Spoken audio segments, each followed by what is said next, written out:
Hello, कैसे हैं आप सभी? आप सभी अच्छे होंगे, स्वस्थ होंगे। और आज हम क्या करेंगे?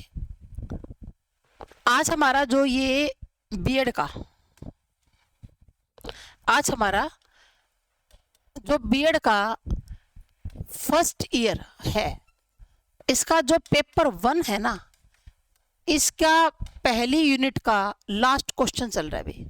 आज लास्ट करेंगे पहली यूनिट का, और वो क्या? वातावरण। ठीक है। पिछली क्लास में हमने किसके बारे में पढ़ा था? वंशानुक्रम के बारे में पढ़ा था। ठीक है। पिछली क्लास में किसके बारे में पढ़ा भाई? वंशानुक्रम के बारे में। कि वंशानुक्रम क्या है? हेरिडिटी। जो गुण एक बच्चे को अपने माता पिता से प्राप्त होते हैं, पूर्वजों से प्राप्त होते हैं। देखो, बालक के विकास पर दो चीजें प्रभाव डालती है। एक तो वंशानुक्रम और दूसरा क्या? वातावरण। वंशानुक्रम किसे कहते हैं? कि जो गुण बालक को अपने माता पिता से और पूर्वजों से प्राप्त होते हैं, वो वंशानुक्रम है। और वातावरण, जब एक बच्चा जन्म लेता है, वो किस तरह के वातावरण में उसने वो जन्मा है, कौन सा देश है, कौन सा क्षेत्र है, कौन सी जाति है, कौन सा समाज है। ठीक है ना? तो ये वातावरण का निर्माण करते हैं। वंशानुक्रम और वातावरण दोनों के योग से ही एक जो बच्चे का जो व्यक्तित्व है ना, वो बनता है। वातावरण इसके अंदर बड़ी महत्वपूर्ण भूमिका निभाता है। अब जैसे एक ही माता पिता के पैदा किए हुए दो बच्चे हैं भाई, एक ही माता पिता के पैदा किए हुए दो बच्चे हैं। एक बच्चे को तो गांव के अंदर किसी पिछड़े से सरकारी स्कूल में पढ़ाया गया, और जो दूसरा बच्चा है ना, उसको शहर के अंदर किसी बड़े स्कूल में पढ़ाया गया है। तो दोनों बच्चों का वंशानुक्रम तो एक है, माता पिता एक है दोनों बच्चों के, लेकिन वातावरण में फर्क है भाई। वातावरण, एक बच्चे को तो बहुत अच्छा वातावरण मिला, शहर का बड़ा स्कूल है, उसका अच्छा वातावरण है। और जो दूसरा बच्चा है ना, वो गांव के किसी पिछड़े से सरकारी स्कूल में पढ़ रहा है। तो दोनों बच्चों के रहन सहन में, बात करने के तरीके में, उठने में, बैठने में, और बच्चों की बुद्धि में पर्याप्त अंतर मिलेगा भी। मिलेगा कि नहीं? दोनों बच्चों में अंतर होगा अगर उनको वातावरण अलग दे दिया जाएगा। जब बच्चे को अलग अलग वातावरण में पाला जाता है ना, बच्चा वैसा ही बन जाता है जिस प्रकार का वातावरण बच्चे को दिया जाता है। और जिस प्रकार का वातावरण बच्चे को दिया जाएगा, बच्चे के ऊपर वो चहुमुखी प्रभाव डालेगा। चहुमुखी, चहुमुखी मतलब ऑल राउंड इफेक्ट डालेगा उसके ऊपर। बच्चे का शरीर भी उसी तरह का बनेगा, बच्चे की बुद्धि भी उसी तरह से बनेगी, बच्चे का व्यवहार भी उसी तरह से होगा। जैसा बच्चों को वातावरण दिया जाएगा ना, बच्चा वैसा ही बन जाएगा। भी सीधी सी बात है। जैसे ये बात है, ये बात है कब की? 1799 की। ठीक है। तो एवोरेन के जंगल की बात है। एवोरेन के जंगलों की बात है। एक बच्चा छोटा था, आदिवासी जो जाति होती है ना, ये जंगलों के पास ही रहती है। छोटा बच्चा था 8-9 महीने का, उसको भेड़िया उठाकर जंगलों में ले गया था भाई। तो अब ऐसी बात तो नहीं है, देखो माता पिता ने ढूंढा ही होगा, लेकिन वो घने जंगल में ले गया, बच्चा नहीं मिला। तो माता पिता ने सोच लिया अभी मार दिया होगा। अब वो भेड़िया 8-9 महीने बच्चे को क्यों छोड़ेगा, वो मार दिया होगा। लेकिन भगवान की ऐसी करामात हुई, वो कहते हैं ना कि जाको रखे साहिया मार सके ना कोई। पता नहीं कैसे उस भेड़िए ने उस बच्चे को मारा नहीं भाई, उसको मार के खाया नहीं। वो जो बच्चा है वो भेड़ियों के बीच में पलने लगा, भेड़ियों के झुंड के बीच में। उसको खाया नहीं गया, मारा नहीं गया वहां पर। 1799 में ये बात है, 1799 से 10-12 साल पहले की। 1799 के अंदर कुछ शिकारी एवोरेन के जंगलों में गए, और वो शिकार करते करते घने जंगल में निकल लिए। उन्होंने क्या देखा घने जंगल के अंदर जाकर? कि एक मानव का बच्चा, इंसान का बच्चा भेड़ियों के झुंड में, 12 से 13 साल का बच्चा भेड़ियों के झुंड में खेल रहा है। उनको बड़ी हैरानी हुई। उन्होंने क्या किया, शिकारियों ने उस बच्चे को छुड़ा लाए, वहां से भेड़ियों के झुंड से छुड़ा कर ले आए। तो वो जो बच्चा था ना, वो दोनों हाथों से और दोनों पैरों से चलता था। उसकी जो शरीर की आकृति थी ना, वो कुछ कुछ भेड़ियों के समान हो चुकी थी। वो बोलता नहीं था, भाषा का विकास नहीं हुआ था। क्यों नहीं हुआ था? क्योंकि उसने किसी को बोलते हुए सुना ही नहीं था। बच्चा तभी बोलेगा जब वो अपने से बड़ों को घर में बोलते हुए देखेगा, तो उसके भाषा का विकास नहीं हुआ था। उसकी बुद्धि भी जानवरों की जैसी थी और वो कच्चा मांस खाया करता था। भेड़िए तो कच्चा मांस खाते हैं, वो कच्चा मांस खाता था। तो अब वो बच्चा जो है, वो लड़का था, वो तो एक विषय बन गया ना कि साइंटिस्ट के लिए कि इसको कैसे सुधारा जाए। उस बच्चे के ऊपर लाख कोशिश की गई लेकिन वो बच्चा सुधरा नहीं। फिर भी ऐसे अमला कमला नाम की 2 लड़कियां थी, उनको भी तो इसी तरह जंगलों के अंदर जानवर ले गया था और वो भी बाद में मिली थी जब वो 10-11 साल की हो गई। उनमें से अमला तो मर गई थी लेकिन कमला जीवित थी, क्योंकि जंगल का वातावरण नहीं मिल पाया। एक तो मरी गई, जंगल का वातावरण नहीं मिला, एक तो मर गई, और दूसरी थी ना वो भी नहीं सुधरी, उसको भी सुधारा नहीं जा सका। तो ये मैंने आपको ये स्टोरी क्यों सुनाई? मैंने आपको ये समझाने के लिए सुनाई कि जो वातावरण है ना वो बच्चे के ऊपर बहुत बड़ा प्रभाव डालता है। चाहे वो जो बच्चा है ना वो इंसान का था, लेकिन वातावरण कैसा मिला? जंगलों का, भेड़ियों का, जानवरों के बीच में रहा वो बच्चा। जो वातावरण है ना, वो बालक के ऊपर बहुत अधिक प्रभाव डालता है। जैसे माहौल में आप बच्चे को रखोगे, जैसे वातावरण में आप बच्चे को रखोगे, बच्चा वैसा ही बन जाएगा। ठीक है, फिर देखो अब हम बात कर लेते हैं कि जो वातावरण का क्या अर्थ है, वातावरण का क्या अर्थ है और ये वातावरण कैसे क्या डालता है, इफेक्ट डालता है, प्रभाव डालता है। ये कहता है कि जो वातावरण शब्द होता है ना वो बड़ा विस्तृत होता है। वातावरण शब्द क्या होता है? विस्तृत। वातावरण से प्राय क्या है कि बालक पर गर्भाधान से लेकर मृत्यु तक अपना प्रभाव डालता है। बालक के अंदर गर्भाधान से लेकर कब तक अपना प्रभाव डालता है? मृत्यु तक। ठीक है, वातावरण के लिए पर्यावरण शब्द का भी हम प्रयोग करते हैं। पर्यावरण कैसे बना? परि प्लस में आवरण। परि का मतलब चारों ओर और आवरण का मतलब है ढकने वाला, यानी कि जो चारों ओर से ढके वो क्या है? वो बच्चों पर्यावरण है। जो हमें चारों ओर से ढके रखता है वो हमारा क्या है? पर्यावरण है। देखो एक बच्चा किस तरह के समाज में रहता है, कैसे लोगों के साथ उठता है, बैठता है, बातें करता है, कहाँ पर उसका पालन पोषण हो रहा है, ये मोस्ट इंपॉर्टेंट है। विद्वानों में हमेशा इस बात में मतभेद रहा है कि वंशानुक्रम ज्यादा इंपॉर्टेंट है मानव के लिए, एक व्यक्ति के लिए, या वातावरण। वंशानुक्रम ज्यादा इंपॉर्टेंट है या वातावरण? ये हमेशा से उन विद्वानों के बीच में एक विषय रहा है चर्चा करने का। कुछ विद्वान तो मानते हैं कि हेरिडिटी ही मस्ट है, कि जो वंशानुक्रम होता है वो ही सबसे जरूरी है। जैसा बच्चा जिस वंश में पैदा होगा ना उसी प्रकार का होगा। लेकिन कुछ विद्वान मानते हैं कि नहीं, वातावरण मस्ट है। जैसा वातावरण दिया जाएगा ना वो ही बच्चे के लिए क्या होता है? मेन होता है। देखो बच्चों, वैसे तो वंशानुक्रम और वातावरण दोनों का अपना महत्व है। मैं तो यही कहूंगी कि जो आम का बीज होगा ना उससे आम ही पैदा होंगे, अमरूद नहीं होंगे। आम के बीज से आम ही पैदा होंगे, लेकिन अच्छा वातावरण देकर आमों की गुणवत्ता को सुधारा जा सकता है। सुधारा जा सकता है ना?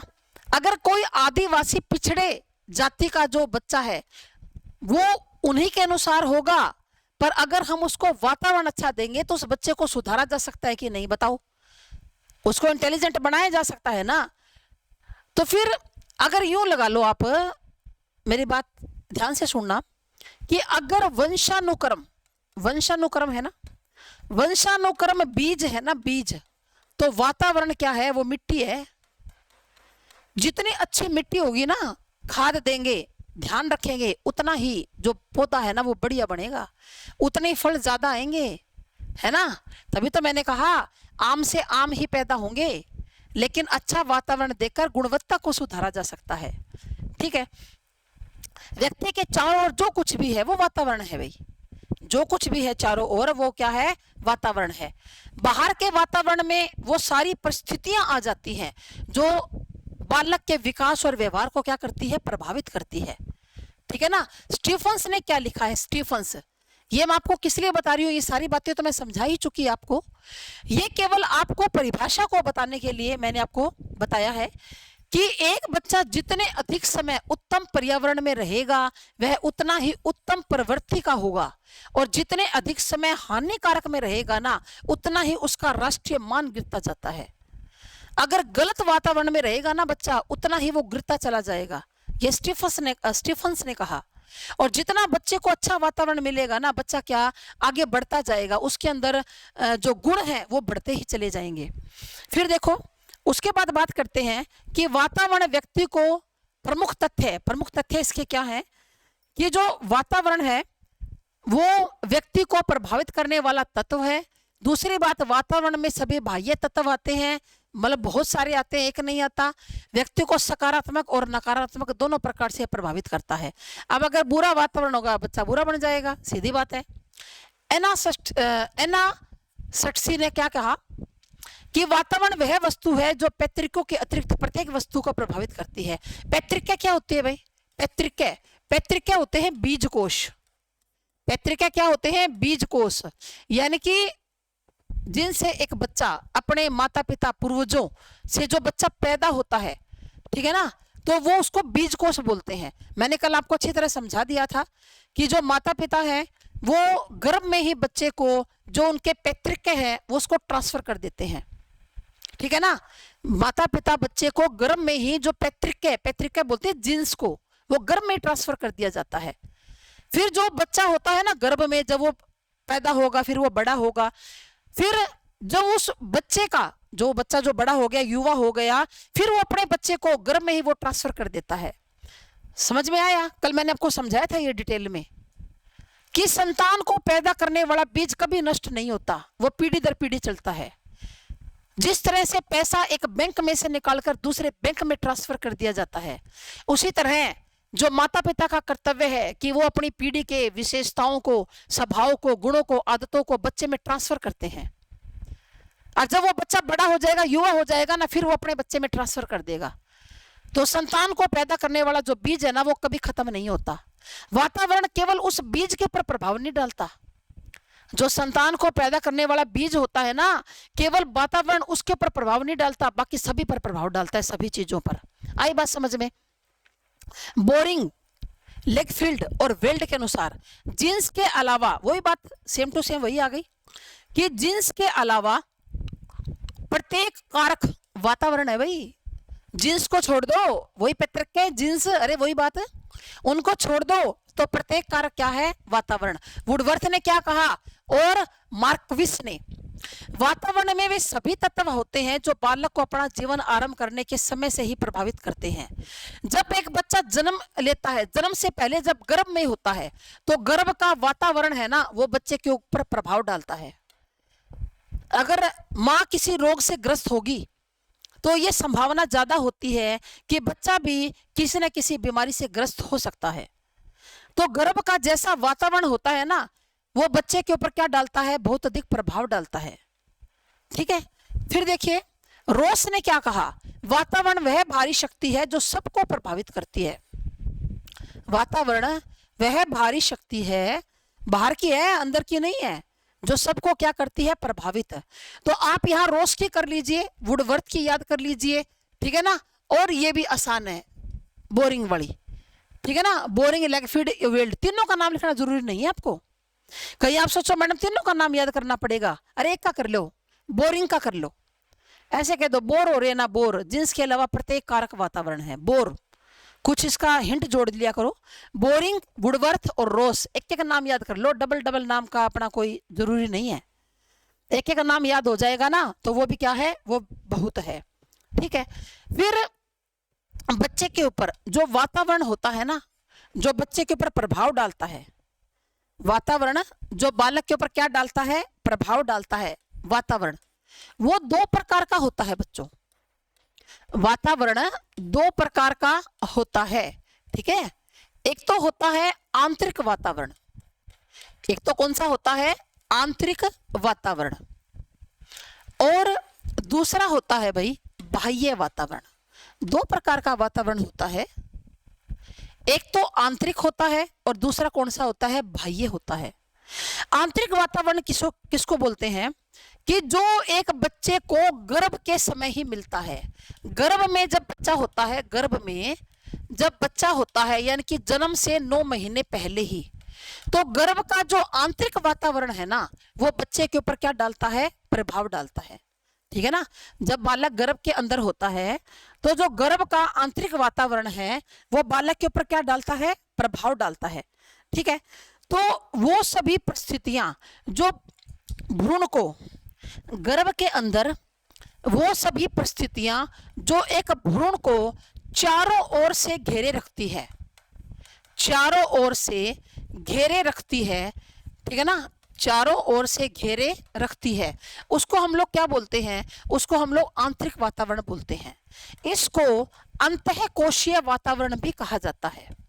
क्या कहा जाता है, अंतःकोशीय वातावरण भी कहा जाता है, जो गर्भ में चारों ओर से उसको घेरे रखती है। उसके बाद बाह्य वातावरण, बाह्य वातावरण फिर दो प्रकार का होता है, एक तो भौतिक वातावरण, ठीक है ना, और दूसरा होता है सामाजिक वातावरण। ठीक है भाई, पहले हमने क्या किया, आंतरिक। आंतरिक वातावरण गर्भ में जब बच्चा होता है 9 महीने, जन्म से 9 महीने पहले, तो चारों ओर से घेरे रखती है। अभिमन्यु की स्टोरी आप सबने सुनी हुई है कि अभिमन्यु ने गर्भ के अंदर क्या सुना था, चक्रव्यूह का भेदन करना। इसका मतलब गर्भ के अंदर बच्चा सुन सकता है भाई, गर्भ के अंदर बच्चा सुन सकता है, गर्भ के अंदर बच्चा एक्टिविटी करता है। तो गर्भ का जो अंदर का वातावरण है वो बच्चे के ऊपर क्या डालता है, प्रभाव डालता है। उसके बाद बाह्य वातावरण, एक तो भौतिक और दूसरा कौन सा होता है, सामाजिक। भौतिक वातावरण का मतलब क्या है कि जो बच्चा है, बच्चे ने किस प्रकार के वातावरण में जन्म लिया है। भौतिक वातावरण को प्राकृतिक वातावरण भी कहा जाता है, इसको प्राकृतिक वातावरण भी कहा जाता है। माना बच्चे ने किस प्रकार के प्राकृतिक वातावरण में जन्म लिया है, यानी कि जन्म लेने के बाद पेड़ पौधे, ऑक्सीजन, धूल मिट्टी, कहीं बच्चा इनमें तो नहीं जन्म ले रहा जहां बहुत ज्यादा धूल मिट्टी है, जहां पेड़ पौधे नहीं है या ऑक्सीजन पर्याप्त मात्रा में नहीं है, ये भी बच्चे के ऊपर प्रभाव डालता है।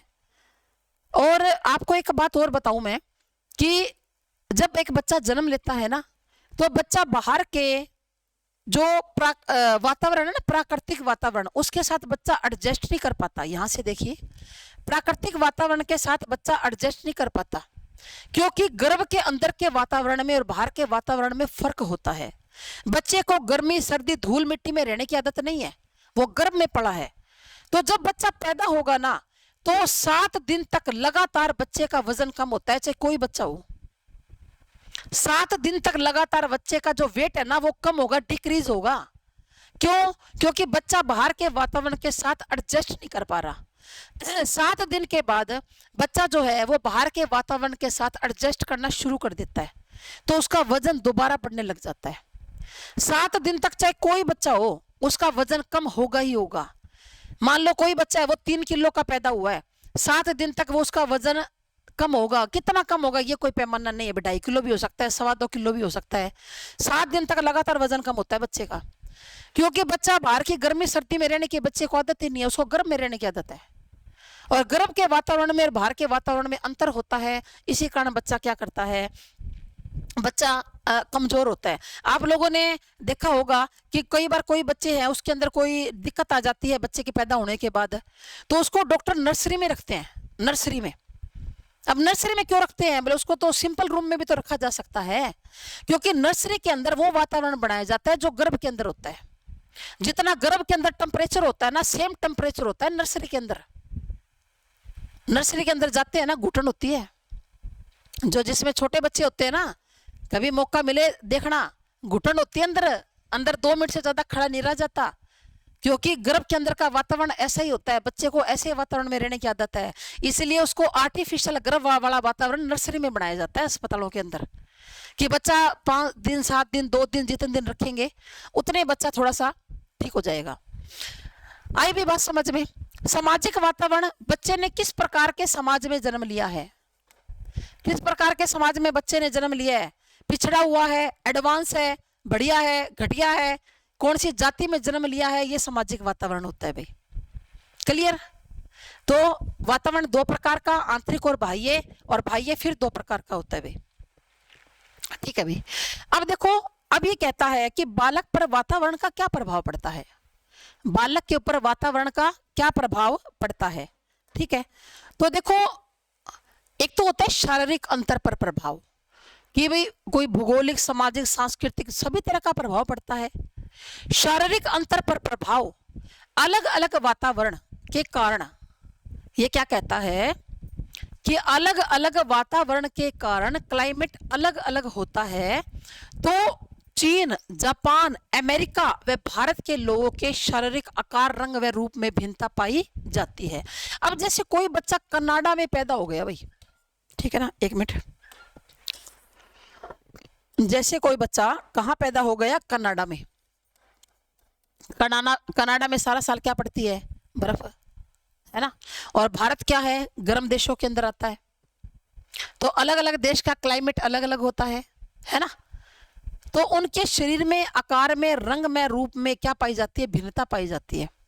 ठंडे देशों के जो लोग होते हैं ना, जहां पर बिल्कुल ज्यादा ठंड पड़ती है, वो बिल्कुल एकदम गोरे चिट्टे होंगे। और भारत के अंदर गेहुआ रंग होता है, क्योंकि यहाँ पर गर्मी ज्यादा होती है, गर्म देश है ये, यहाँ पर रंग गेहुआ होता है। और जो और भी गर्म देश है ना, वहां पर काले रंग के होते हैं भाई, होते हैं ना, वो जमा काले काले होते हैं। और जहां पर वातावरण ठंडा है, वो गोरे रंग के होते हैं भाई। तो ये रंग, सारे का रंग, रूप, इनके अंदर क्या पाई जाती है, भिन्नता पाई जाती है। अब चीन के लोगों को देखते पहचान जाओगे, चीनी मिर्ची आंखों वाले, है ना, देखते पहचान जाओगे, उनकी आकृति अलग है ना। ऑस्ट्रेलिया है, देखते पहचान जाओगे, उनके खिलाड़ियों को देखते नहीं हो क्या आप। उसके बाद है जी मानसिक विकास। भिन्न भिन्न वातावरण के कारण भूमध्य रेखा के पास रहने वाले तथा तटों के पास रहने वाले लोगों का मानसिक विकास के अंदर क्या पाई जाती है, भिन्नता पाई जाती है। बुद्धि के अंदर भी अंतर होता है भाई, बुद्धि के अंदर भी क्या पाया जाता है, अंतर पाया जाता है। ठीक है, कि शहर का शिक्षा के प्रति अच्छा वातावरण होता है, बच्चों का मानसिक विकास अच्छा होता है। गांव में वातावरण अच्छा नहीं होता इतना, तो बालक का गांव के अंदर क्या होता है, शारीरिक विकास अच्छा होता है। गांव के अंदर खाने के लिए दूध, दही, घी का खाना, लोग पशु पालते हैं, गाय भैंसे रखते हैं। तो जो गांव का बालक होगा ना, उसका शरीर बढ़िया होगा, और जो शहर में होगा ना, उसका ज्यादातर मानसिक विकास बढ़िया पाया जाता है। लेकिन ये कोई जरूरी नहीं है, वैसे हो सकता है गांव के अंदर भी बच्चे को अच्छा वातावरण मिले तो बुद्धि भी बढ़िया बन जाए। लेकिन फिर भी देखो, कुछ फर्क तो देखने को मिलेगा ही, ऐसी बात नहीं है भाई।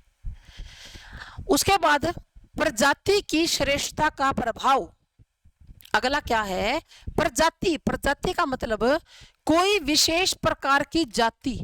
भाई कोई बच्चा कोई विशेष जाति में पैदा हुआ है, जैसे मान लो कोई बच्चा निग्रो जाति में पैदा हुआ है, या कोई बच्चा अंग्रेज के घर में पैदा हुआ है, कोई बच्चा आदिवासी जो जाति है ना वहां पर पैदा हुआ है, ठीक है ना, और कोई बच्चा राजस्थान के अंदर जो टिब्बे होते हैं ना, टिब्बा, धरती धोरारी, वहां पैदा हुआ है, तो फिर वहां पर श्रेष्ठता का प्रभाव पड़ता है बच्चे के ऊपर, कि कुछ प्रजातियों की बौद्धिक श्रेष्ठता अच्छी होती है, ठीक है ना। क्लार्क ने अमेरिका के कुछ गोरे और निग्रो प्रजाति के, कुछ गोरे और